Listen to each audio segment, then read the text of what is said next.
Hello everyone, কেমন আছো তোমরা সবাই? আশা করি সবাই ভালো আছো, আমিও ভালো আছি।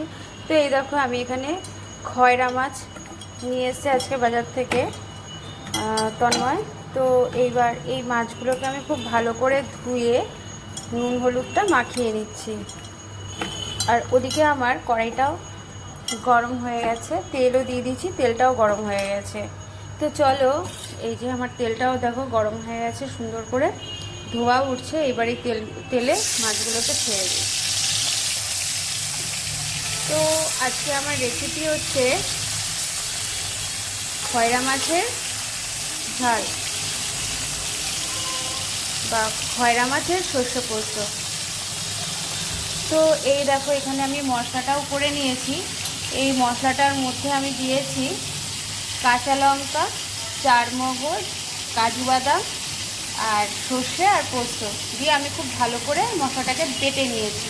এই মিক্সিতেই বেটেছি। এবার এই মাছগুলোকে আমি ভালো করে ভেজে নেব। তো চলো মাছগুলোকে আগে ভেজে নিই। তো দেখো আমার এই যে এখানে সমস্ত মাছগুলো আমি এখানে ভেজে নিয়েছি।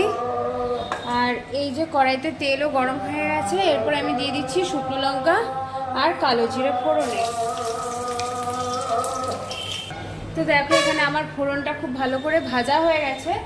এরপরে আমি এর মধ্যে দিয়ে দেবো এই মশলাটা। প্রথমে বললাম এই মশলাটার মধ্যে আছে কাজু বাদাম, চারমগজ, সর্ষে, পোস্ত আর শুকনো লঙ্কা। তো এই মশলাটা দিয়ে দিলাম। দিয়ে এই মশলাটাকে আমি একবারে হলুদ আর লবণ দিয়ে ভালো করে কষিয়ে নেব। তো দিয়ে দিচ্ছি আমি এখানে পরিমাণ মতন হলুদ আর দিয়ে দিলাম লবণ। এইবারে আমি মশলাটাকে ভালো করে কষিয়ে নেব।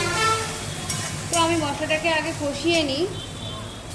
তো দেখো আমার মশলাটা খুব ভালোভাবে কষানো হয়ে গেছে। মশলা থেকে দেখো তেলও ছেড়ে দিয়েছে। এইবারে আমি এর মধ্যে দিয়ে দেবো গরম জল।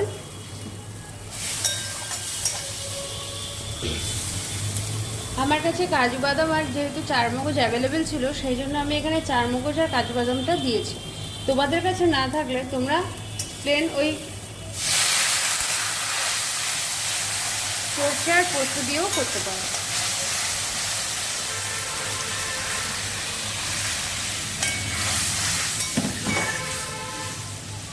এবার আমি ঝোলটাকে ভালোভাবে ফুটতে দেবো ঢাকা দিয়ে।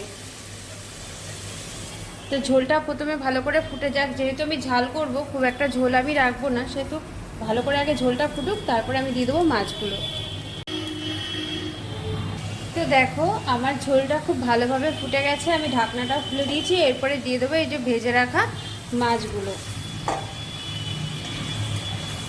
এবার মাছগুলো দিয়েও আমি আরও 5-7 মিনিট ভালো করে ঝোলটাকে আমি ফুটিয়ে নেব।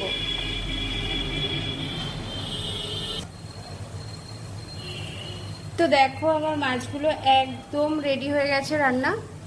তো আমি আর শোকাবো না, এরপরে আমি এই মাছগুলোকে নামিয়ে নেব। তো চলো নামিয়ে নিই। তো এই যে আমার মাছটা একদম রেডি।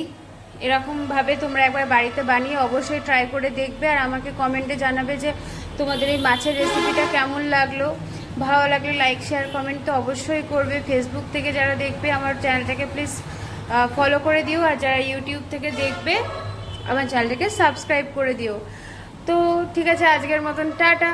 দেখা হবে অন্য দিন আবার অন্য কোনো ভিডিও নিয়ে, রেসিপির ভিডিও নিয়ে। তো টাটা।